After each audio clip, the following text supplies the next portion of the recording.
Hello বন্ধুরা, আমার ভাইয়া আমাকে ছোটবেলা থেকেই খুব ভালোবাসতেন এবং আমিও তার খুব কাছাকাছি ছিলাম। আমি মা-বাবার চেয়ে তার সাথে বেশি লেগে থাকতাম। ধীরে ধীরে আমি বড় হতে থাকলাম এবং আমাদের বন্ধুত্ব আরও গভীর হতে লাগল। সেই সময় আমি নতুন যৌবনে পা রাখছিলাম এবং আমার বান্ধবীদের কাছ থেকে পুরুষ ও নারীর সম্পর্কে নতুন নতুন কথা শুনছিলাম। ভাইয়ার সাথে আমার বন্ধুত্ব এতটাই গভীর ছিল যে আমি তার সাথে সব কথা শেয়ার করতাম এবং তার সাথে কথা বলে আমি অনেক শান্তি পেতাম। এক রাতের কথা, মা-বাবা বাড়িতে ছিলেন না। ভাইয়ার মাথায় খুব তীব্র ব্যথা হচ্ছিল। তিনি আমাকে বললেন, কাজল, একটু চা বানিয়ে আমার রুমে নিয়ে আসো। আমি দ্রুত চা বানিয়ে ভাইয়ার রুমে নিয়ে গেলাম। ভাইয়া চা সাইড টেবিলে রাখতে বললেন। আমি চা টেবিলে রেখে ফিরে যাচ্ছিলাম, তখনই ভাইয়া আমাকে ধরে ফেললেন এবং বললেন, আজ বাড়িতে কেউ নেই, তোমার নিজের রুমে ভয় লাগবে। তাই আজ আমার কাছেই শুয়ে থাকো। আমি তোমাকে একটি ভিডিও দেখাব। ভাইয়া আমাকে তার পাশে শুয়ে থাকতে বললেন। আমি তার পাশে শুয়ে পড়লাম। ভাইয়া আমাকে ভিডিও দেখাতে লাগলেন। সেই ভিডিও দেখে আমার ভেতর হঠাৎ অস্থিরতা তৈরি হল। তারপর ভাইয়া আমাকে বললেন, এখন আমরা দুজন মিলে এমন করব। চলো বন্ধুরা, আমি শুরু থেকে বলি কি হয়েছে। আমার নাম কাজল, আমি ১৯ বছর বয়সী। আমি এইমাত্র ১২তম শ্রেণী পাস করেছি। আমার পড়াশোনার সম্পর্কে অনেক শখ ছিল, কিন্তু আমার বাবা আমার পড়াশোনার বিরোধী ছিলেন। আমি মা এবং ভাইয়াকে বললাম যে আমি আরও পড়তে চাই, তাই দয়া করে আপনারা দুজনই আমাকে সাহায্য করুন এবং বাবাকে রাজি করান। মা তার পক্ষ থেকে অনেক চেষ্টা করলেন, কিন্তু বাবা রাজি হচ্ছিলেন না। তার কথা ছিল যে আজকাল কলেজে পড়াশোনা কম এবং প্রেমের সম্পর্ক বেশি চলে। তখন আমার ভাইয়া বাবাকে বোঝালেন এবং আমার গ্যারান্টি নিলেন যে আমি এমন কিছু করব না এবং শুধু পড়াশোনায় মন দেব। তখন বাবা রাজি হয়ে ভাইয়াকে বললেন, আজ থেকে কাজলের দায়িত্ব তোমার। যদি সে কোনো ভুল করে, তবে এই বাড়ি এবং পরিবারের ইজ্জতে দাগ লাগবে এবং কাজলের পাশাপাশি তোমারও খারাপ হবে। ভাইয়া বাবাকে বললেন, বাবা, চিন্তা করো না, আমি কাজলের প্রতিটি কাজের উপর নজর রাখব। সেই সময় আমি জানতাম না ভাইয়ার মনে কি চলছিল এবং তিনি কেন আমার এত পক্ষ নিচ্ছেন। কিন্তু মজার ব্যাপার ছিল যে আমি কখনো ভাবিনি যে আমি এবং ভাইয়ার বন্ধুত্ব এতদূর যাবে। কিছুদিনের মধ্যেই ভাইয়া আমার সাথে গিয়ে আমার কলেজে ভর্তি করিয়ে দিলেন। শুরুতে আমি খুব মন দিয়ে পড়াশোনা করতে লাগলাম এবং কলেজে কারো সাথে বেশি মিশতাম না। কলেজে যা হতো সব আমি রাতে ভাইয়াকে বলতাম। ভাইয়াও আমার সাথে খুব ফ্রেন্ডলি হয়ে গিয়েছিলেন এবং আমার মনে হচ্ছিল যে তিনি আমাকে কিছুটা অদ্ভুত দৃষ্টিতে দেখেন। ভাইয়া গ্রামে থাকতেন এবং চাকরির সূত্রে আমাদের বাড়িতেই থাকতেন। তারপর কলেজে আমার একটি মেয়ের সাথে বন্ধুত্ব হয়ে গেল। তার সাথে বন্ধুত্ব করার পর আমার জীবন বদলে যেতে লাগল। সে আমাকে বলল যে তার বিয়ে ঠিক হয়ে গেছে এবং একদিন সে আমাকে তার বাগদত্তার সাথে পরিচয় করিয়ে দিল। আমার বান্ধবী আমাকে বলল যে তাদের বিয়ে ঠিক হয়ে গেছে এবং এখন তারা দুজনেই একে অপরের সাথে সব সীমা অতিক্রম করে ফেলেছে। তারপর আমি আমার বান্ধবীর কাছ থেকে সেই সব জানার চেষ্টা করতে লাগলাম যা সম্ভবত আমার বয়সে জানা উচিত ছিল না। আমার বয়স এমন ছিল যে আমি এই কথা জানার পর সহজেই ভুল পথে চলে যেতাম এবং তারপর ঠিক তাই হতে লাগল। আমিও সেই সব বিষয়ের প্রতি আগ্রহী হয়ে উঠলাম। আমার কোনো ছেলের সাথে বন্ধুত্ব ছিল না, তাই যখনই আমি এমন কথা ভাবতাম, আমার মাথায় ভাইয়ার ছবি ভেসে উঠত। কিন্তু ভাইয়ার আচরণ এবং তার কথা আমার চিন্তাকে আরও উস্কে দিত। যদিও আমি তখনও ভাইয়ার মনের কথা বুঝতে পারিনি। কখনো কখনো আমার মনে হতো যে সম্ভবত সেও আমার সম্পর্কে এমনই ভাবত। কিন্তু কখনো কখনো তার আচরণ আমার প্রতি খুব কঠিন হয়ে যেত। তিনি আমাকে মনে করিয়ে দিতেন যে আমার বাবা কতটা কঠোর এবং যদি আমি কোনো ভুল করি, তবে আমার পাশাপাশি তারও খারাপ হবে। তার এই কথা শুনে আমি নিজেকে নিয়ন্ত্রণ করার চেষ্টা করতাম। কিন্তু বলে না যে যৌবন অন্ধ হয়। যৌবন এমনই, যেমন শীতে আগুন জ্বললে হাত গরম করেই নেওয়া হয়। আমি যে কলেজে যেতাম, আবার সেখানেই সেইসব কথা শুনতে পেতাম। তারপর আমি কলেজ থেকে বাড়ি এসে আমার বন্ধুদের বলা কথাগুলো নিয়ে ভাবতে থাকতাম। সেদিন আমার ভাইয়া চাকরি থেকে বাড়ি ফিরে এসে বসে বললেন, কি ভাবছ কাজল? আমি গভীরভাবে ভাইয়ার দিকে তাকিয়ে বললাম, ভাইয়া, তুমি জানো আমার বান্ধবী আজ আমাকে কি বলেছে? প্রতিবারের মতো আজও আমি ভাইয়ার সাথে আমার মনের কথা শেয়ার করতে লাগলাম। আমার অভ্যাস ছিল যে আমি আমার সব কথা ভাইয়াকে বলতাম, তা যে কোনো বিষয় হোক না কেন।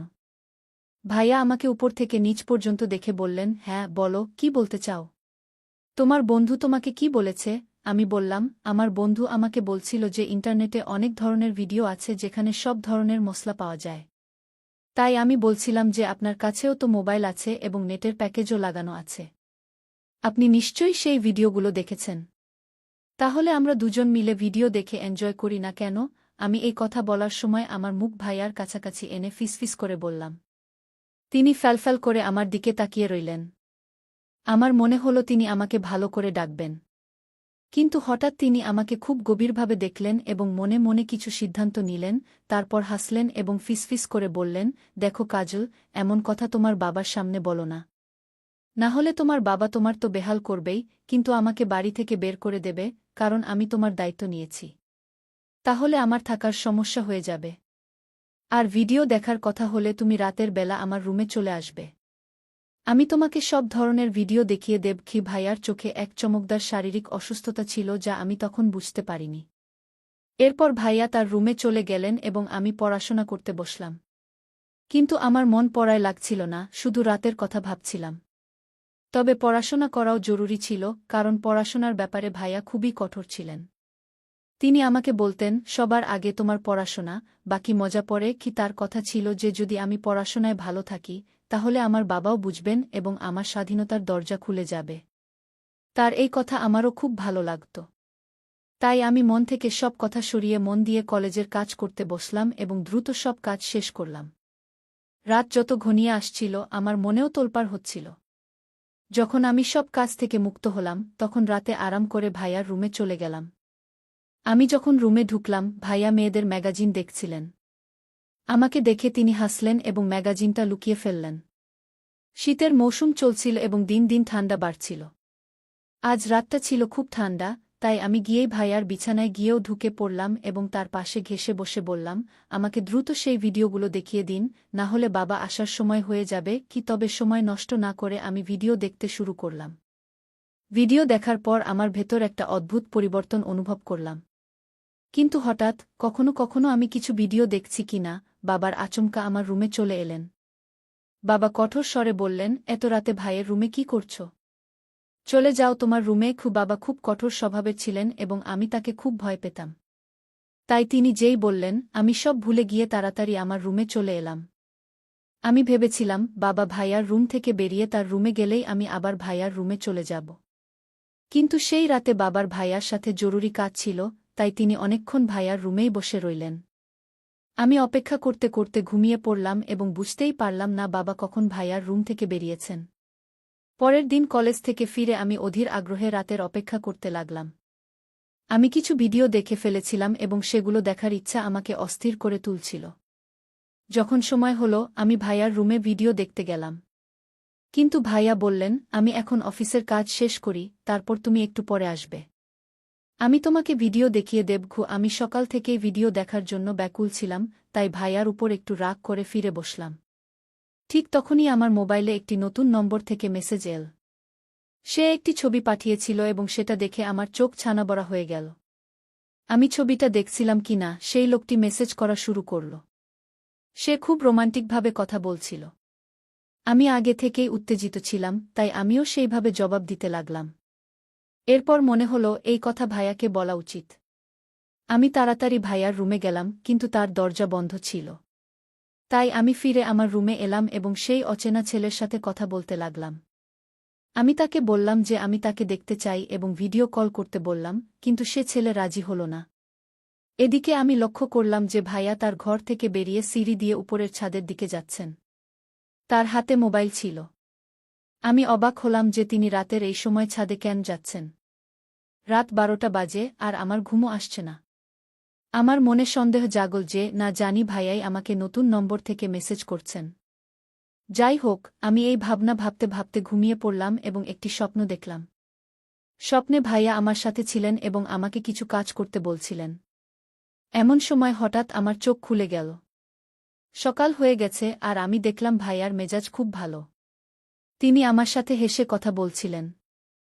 এর আগে আমি কলেজে পায়ে হেঁটে যেতাম, কিন্তু সেই দিন দাদা বললেন, আজ আমি তোমাকে আমার বাইকে করে কলেজে ছেড়ে দেব। আমি তার সাথে রওনা দিলাম। কলেজ শেষ হতেই গেট থেকে বেরিয়ে দেখলাম দাদা আগে থেকেই আমার জন্য অপেক্ষা করছেন।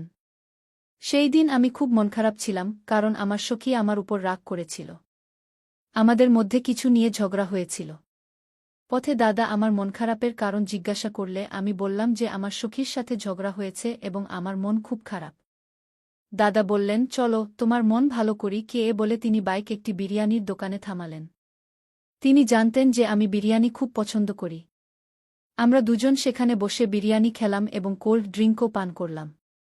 দাদা সেখানেও আমাকে হাসানোর চেষ্টা করছিলেন। এরপর আমরা বাড়ি ফিরে এলাম। সেই দিন বাড়িতে মা বাবা ছিলেন না, সম্ভবত কোনো আত্মীয়ের বিবাহে গিয়েছিলেন। বাড়ি এসে দাদা আমাকে জিজ্ঞাসা করলেন, তুমি আমাকে আবার সেই ভিডিও দেখতে বললে না কেন? আমি উত্তর দিলাম, আমি তো আগেই দেখে ফেলেছি। এ কথা শুনে দাদা চমকে গেলেন এবং আমার দিকে তাকালেন। তিনি জিজ্ঞাসা করলেন, তুমি কিভাবে দেখলে? তোমার কাছে তো শুধু ভয়েস প্যাকেজ আছে। আমি বললাম, আমার একটি নতুন বন্ধু হয়েছে, সে পাঠিয়েছিল। আমি রাতে আপনাকে বলতে এসেছিলাম, কিন্তু আপনি ঘুমাচ্ছিলেন। এ কথা শুনে দাদা গভীর চিন্তায় ডুবে গেলেন। তিনি বললেন, তুমি যাও এবং কাপড় বদলে এসো। আমি আমার ঘরে গিয়ে কাপড় বদলে ফিরে আসার পর দেখলাম দাদা আমার মোবাইলে কিছু খুঁজছেন। আমাকে দেখে তিনি মোবাইল টেবিলে রেখে দিলেন। তারপর আমরা দুজন একসাথে খাবার খেলাম। খাবার খাওয়ার সময় আমি দাদার দিকে তাকালে মনে হচ্ছিল তিনি আমাকে অদ্ভুত দৃষ্টিতে দেখছেন। আমার মনে হচ্ছিল তিনি আমাকে কিছু বলতে চাইছেন, কিন্তু বলতে পারছেন না।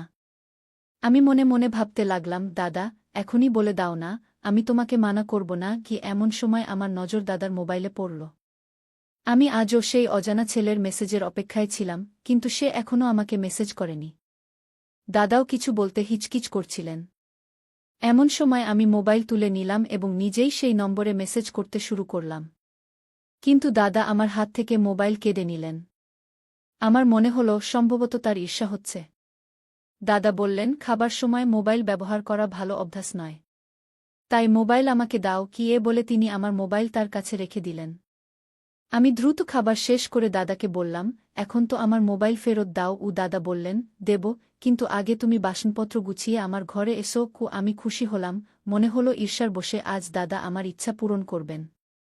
আমি দ্রুত বাসনপত্র গুছিয়ে কলেজের কাজও শেষ করলাম। রাত 11টায় যখন আমি দাদার ঘরে গেলাম এবং বললাম, এখন তো আমার মোবাইল ফেরত দাও, আমার সেই বন্ধুর সাথে কথা বলতে হবে। দাদা বললেন, আমার মাথায় খুব তীব্র ব্যথা হচ্ছে। যাও, আগে আমার জন্য এক কাপ ভালো চা বানিয়ে আনো। আমি চা বানাতে চলে গেলাম। কিছুক্ষণ পরে আমি চা নিয়ে ঘরে এলাম এবং চা টেবিলে রেখে দিলাম। আমি ফিরে যেতে যেতেই দাদা আমার বাহু ধরে বললেন, আজ রাত তুমি আমার ঘরেই থাকবে। আমি নিঃশব্দে তার দিকে তাকালাম, কারণ আজ রাতে আমার সেই ছেলের সাথে ভিডিও কল করতে হবে। আমি ইচ্ছাকৃতভাবে দাদাকে বললাম, আমি আমার ঘরে যাব এবং আমার বাহু ছাড়িয়ে ঘর থেকে বেরোতে গেলাম। কিন্তু দাদা আমাকে থামালেন এবং কঠোর স্বরে বললেন, আমি যা বলেছি তাই করো। তিনি আমাকে বিছানায় শুইয়ে দিলেন। আমি ভয়ে শুয়ে পড়লাম। তারপর সারারাত ধরে দাদা আমার সাথে যা করলেন তা আমি কখনো ভাবতেও পারিনি। তিনি অনেকক্ষণ ধরে আমার মোবাইল ব্যবহার করলেন এবং আমাকে ঘুমাতেও দিলেন না। রাত 12টায় তিনি আমাকে বললেন, তুমি কি দেখতে চাও যে সেই ছেলেকে, যে তোমাকে ভিডিও কল এবং ছবি পাঠায়? ভাইয়ের কথায় আমি খুব খুশি হলাম এবং বললাম, হ্যাঁ, আমি দেখতে চাই। ভাইয়া আমার হাতে মোবাইল দিলেন এবং বললেন, দেখো এটা। তার ছবি দেখে আমার হুঁশ উড়ে গেল, কারণ ওই ছেলেটি আমার বন্ধুর বাগদত্তা ছিল। আমি ফেটে যাওয়া চোখে ভাইয়ার দিকে তাকাতে লাগলাম। আমার চোখ থেকে অশ্রু বেরিয়ে পড়ল। তারপর ভাইয়া বলতে শুরু করলেন, যখন তুমি আমাকে এই ছেলেটির সম্পর্কে বলেছিলে, তখনই আমি বুঝে গিয়েছিলাম যে কেউ তোমাকে বোকা বানাচ্ছে। এই জন্য আমি তোমার মোবাইল থেকে ওই ছেলেটির সাথে কথা বলা শুরু করেছিলাম। সে তোমার ছবি সোশ্যাল মিডিয়ায় পোস্ট করতে যাচ্ছিল। যদি আমি তাকে ভয় দেখিয়ে ধমকাতাম না, তাহলে তুমি ধ্বংস হয়ে যেতে এবং আমাদের পরিবারের সম্মান নষ্ট হয়ে যেতে। তোমার বাবা তোমার এবং আমার উপর যে প্রভাব ফেলেন তা আলাদা। তোমার বয়স ভালো জিনিস শেখার। এমন খারাপ কথা এবং কাজ থেকে নিজেকে দূরে রাখো। যখন তুমি আমার সাথে এমন কথা বলতে, আমি সেগুলোকে তোমার শিশুসুলভ আচরণ ভেবে এড়িয়ে যেতাম। কিন্তু পরে আমি বুঝতে পেরেছিলাম যে আমাকে তোমাকে বোঝানো উচিত। এই জন্য আমি তোমার সাথে কঠোর হওয়ার বদলে বন্ধুত্ব বাড়িয়েছিলাম। যদি আমি তোমাকে কঠোরভাবে বোঝাতাম, তাহলে হয়তো তুমি রাগ করে আমার থেকে দূরে সরে যেতে এবং অন্যদের ফাঁদে পড়তে। ভাইয়ার কথা শুনে আমি ফুটে ফুটে কাঁদতে লাগলাম। তিনি আমাকে সান্ত্বনা দিলেন এবং বোঝালেন যে আমি কলেজে এমন মেয়েদের সাথে বন্ধুত্ব করব যারা পড়াশোনায় ভালো এবং ফালতু কথায় জড়ায় না। আমি ভাইয়াকে বললাম, আমি এখন শুধু আমার পড়াশোনায় মন দেব। এমন ছেলে মেয়েদের খারাপ কাজে এখন একদম জড়াব না গিয়ে। বন্ধুরা, আজকের যুগে মা বাবা প্রায়ই তাদের সন্তানদের সাথে সব কথা শেয়ার করার অনুমতি দেন না, যা এক ধরনের অবিচার। সন্তানদের ভালো এবং খারাপ কাজের পার্থক্য বোঝানো খুব জরুরি। তাদের শেখানো উচিত যে স্কুল বা কলেজে কোনো ভুল